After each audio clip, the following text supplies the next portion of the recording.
Welcome student. आज हम computer science 12th की C++ लैंग्वेज को पढ़ेंगे, जिसके अंदर हम आज उसका कुछ बेसिक नॉलेज के बारे में डिस्कशन करेंगे।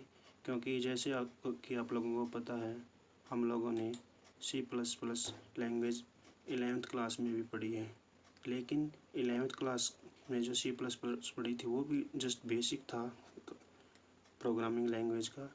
लेकिन हमारे 12th क्लास के सिलेबस में भी हमारे यहाँ C++ लैंग्वेज दी हुई है, तो हमें उसको डिटेल में पढ़ने से पहले उसका एक बार रिवीजन कर लेते हैं। रिवीजन करने के जो इम्पोर्टेंट पॉइंट है हम आज उसको डिस्कस करेंगे, जैसे revision of C++ programming language. Following are some basic of C++ programming language. सबसे पहले इसके अंदर क्या होता है, स्टेटमेंट होती है। स्टेटमेंट क्या होती है, जैसे कि इंग्लिश लैंग्वेज के सेंटेंस होते हैं, उसके अंदर क्या होता है, एंड विद पीरियड। उसके बाद क्या होता है, इंग्लिश लैंग्वेज के अंदर पीरियड का निशान लगता है, बाद में डेसिमल कह सकते। तो a statement in C++ is terminated by semicolon. Example दे रखे हैं, इंटीजर n बराबर है 1 और सेमीकोलन। इंग्लिश लैंग्वेज में क्या होता है, कोई भी सेंटेंस किससे ख़त्म होता है या किससे एंड होता है, पीरियड से। लेकिन C++ में कोई भी स्टेटमेंट किससे टर्मिनेट होती है, सेमीकोलन से। इसके बाद आता है हमारा कमेंट। ये भी एक इम्पोर्टेंट टॉपिक है, जैसे कमेंट। C++ में कमेंट को दो टाइप को डिफाइंड किया हुआ है, दो तरह के कमेंट कह सकते हैं हम C++ में। एक को बोलते हैं सिंगल लाइन कमेंट और एक को बोलते हैं multi line comment. Single line comment क्या होता है, जो डबल स्लैश का निशान लगाने के बाद कोई भी हम वर्ड बाद डबल स्लैश के बाद कोई भी लाइन लिखेंगे, कोई भी वर्ड लिखेंगे, वो सिंगल लाइन कमेंट होगा। जैसे ही लाइन ख़त्म हो जाएगी वो ऑटोमेटिक कमेंट की लाइन ख़त्म हो जाएगी। अगर हमें नेक्स्ट लाइन में भी कमेंट लिखना है तो हमें एक और डबल स्लैश का निशान लगाना पड़ेगा। उसके बाद क्या है, multiple line comment. Multiple line comment या डबल लाइन कमेंट बोलते हैं, इसको मल्टीपल लाइन कमेंट भी बोलते हैं। इसके अंदर क्या होता है, हमें स्लैश और स्टार का निशान लगाना होता है। उसके बाद हम जो भी लिखेंगे, जब तक हम स्टार और बैक स्लैश का निशान या स्लैश का निशान से उसे बंद नहीं करते हैं, वो कमेंट कंटिन्यूसली चलता रहता है। इसको मल्टी लाइन कमेंट कहते हैं। उसके बाद होता है वाइट स्पेस। वाइट स्पेस क्या है C++ में, वाइट स्पेस को अगर हम नॉर्मल बात करें, स्पेस क्या होता है, स्पेस का मतलब क्या होता है, बीच में किसी के भी बीच में जो गैप होता है। तो white space refer to blank.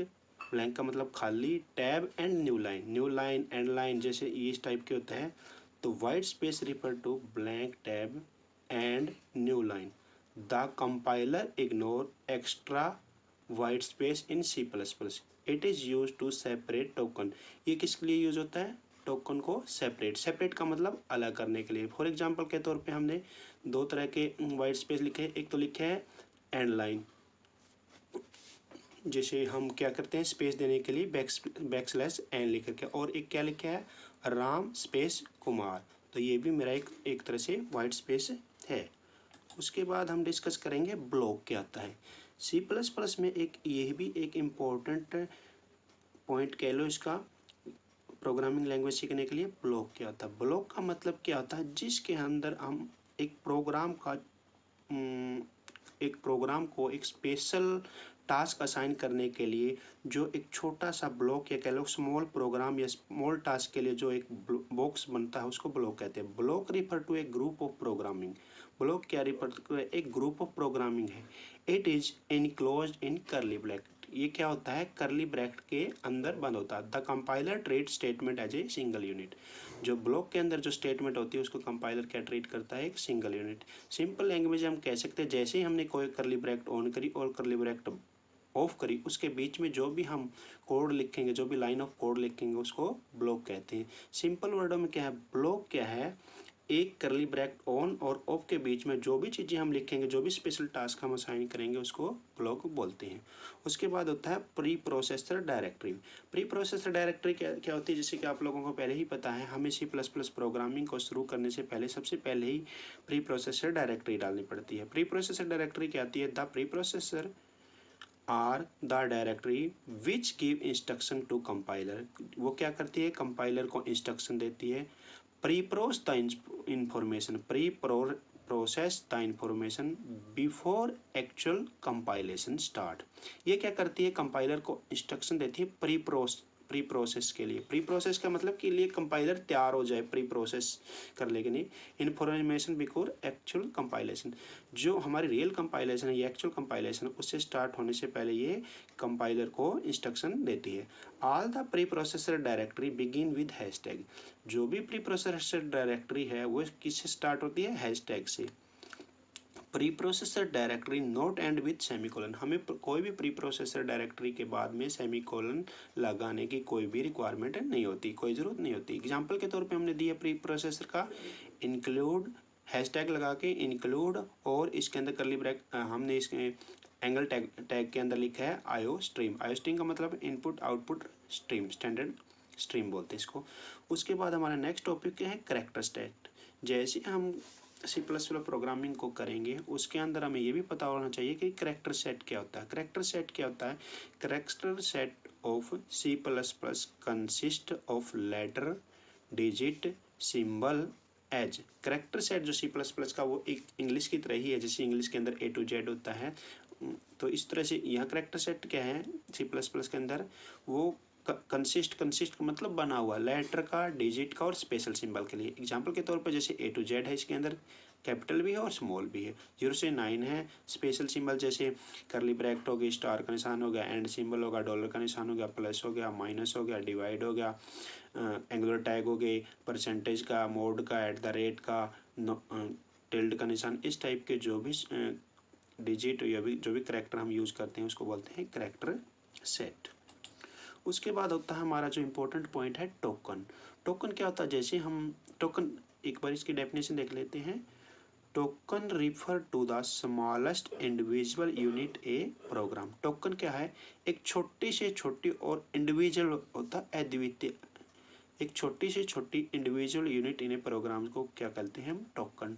Token हमारे कई तरह से टोकन होते हैं, जैसे पहला नंबर का टोकन है आइडेंटिफायर। एग्जांपल के तौर पे आप लोग देखते हैं आइडेंटिफायर जैसे total, sum, keyword, float, integer, while, literal या कांस्टेंट बोलते हैं जैसे 13 हो गया, 15 हो गया, सी हो गया, operator plus minus divide multiply, और पंचुएशन जैसे आपने देखा होगा bracket, small bracket, curly bracket और बड़ी वाली ब्रैकेट, और semicolon, comma, hashtag, dot dot का निशान, इक्वल टू, ये क्या है हमारी पंचुएशन है। सबसे पहले आता है इसके अंदर, जैसे हम प्रोग्राम को डिफाइंगे प्री प्रोसेसर डायरेक्टरी लिखने के बाद हमारा आता है वेरिएबल।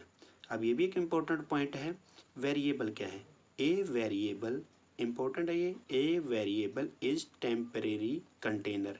ये क्या होता है, एक टेम्परेरी कंटेनर होता है। कंटेनर क्या होता है, जैसे किस जिसके अंदर हम कोई सामान डालते हैं, इस टाइप का एक कंटेनर मान कर चलो। A variable is temporary contain two store information. ये क्या होता है, एक तरह से एक कंटेनर है, एक डब्बा कह लो, एक बॉक्स कह लो, जिसके अंदर हम इंफॉर्मेशन स्टोर करते हैं। It is name of location in memory where data store during execution of the program. ये क्या है, मेमोरी के अंदर एक लोकेशन का नेम है जहां हम प्रोग्राम के दौरान या प्रोग्राम एग्जीक्यूशन के दौरान डाटा स्टोर करते हैं। सिंपल वर्ड में क्या बोल सकते हैं, एक वेरिएबल क्या है, एक तरह से एक स्पेस कह लो, एक बॉक्स कह लो, जिसके अंदर क्या करते हैं, इंफॉर्मेशन स्टोर करते हैं। ये क्या है, मेमोरी के अंदर एक लोकेशन का नाम है जहां हम डाटा स्टोर करते हैं ड्यूरिंग प्रोग्राम एग्जीक्यूशन, उसको बोलते हैं वेरिएबल। एग्जांपल के तौर पे हमने वेरिएबल जैसे इंटीजर ए लिखा है और फ्लोट एच लिखा है, इस टाइप के ये वेरिएबल है।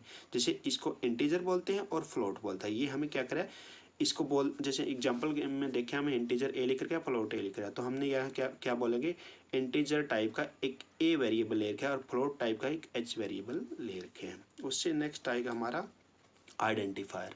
आइडेंटिफायर और वेरिएबल लगभग एक ही चीज़ को बोलते हैं, लेकिन इसकी डेफिनेशन आप अलग अलग बोलोगे। Declaration of variable in C++ need a piece of memory. जैसे हम वेरिएबल का डिक्लेयर करते हैं तो उसे एक पीस ऑफ मेमोरी की ज़रूरत होगी। दिस पीस ऑफ मेमोरी और location, this piece of memory need name and use to store something. जो मेमोरी का स्पेस लेगा उस पीस ऑफ मेमोरी को लोकेशन की जरूरत पड़ेगी और उस नेम की जरूरत पड़ेगी। The name of variable is called identifier.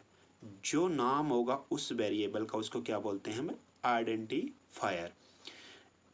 कुछ रूल है आइडेंटिफायर डिक्लेरेशन के। हर एक लैंग्वेज में अलग अलग तरह के रूल होते हैं आइडेंटिफायर डिक्लेयर करने के। तो यहाँ हमारे कुछ रूल हैं। A valid identifier is sequence of one or more digit, letter or underscore. An identifier always begin with letter, not with number. ये इंपॉर्टेंट पॉइंट है। आइडेंटिफायर क्या हो सकता है? Sequence of one or more letter हो सकता है, digit और हो सकता है, और अंडरस्कोर हो सकता है। लेकिन ध्यान देने योग्य ये बात है कि आइडेंटिफायर कभी भी नंबर से शुरू नहीं होगा, ये लेटर से शुरू हो सकता है। एग्जाम्पल के तौर पे मैंने दे रखा है जैसे इंटीजर ए, यहाँ ए इज वैलिड आइडेंटिफायर। ए क्या है? Valid identifier. लेकिन जैसे मैंने लिखा इंटीजर 5 और इंटीजर राम, और इसके बीच में मैंने स्पेस लगा के सिंह लिखा है, तो 5 और Ram Singh is not a valid identifier. तो आप लोग समझ के होंगे आइडेंटिफायर क्या है। आइडेंटिफायर उस चीज़ को बोलते हैं, जैसे हम मेमोरी के अंदर जो डाटा स्टोर करते हैं, उस जो स्पेस होता है उसको एक नाम की ज़रूरत होती है, उसको आइडेंटिफायर बोला जाता है। उसके बाद नेक्स्ट टॉपिक है, ये हमारा आज के जो लेक्चर था, आप लोगों को आशा है कि आप लोगों को समझ में आएगा। एक सिंपल सी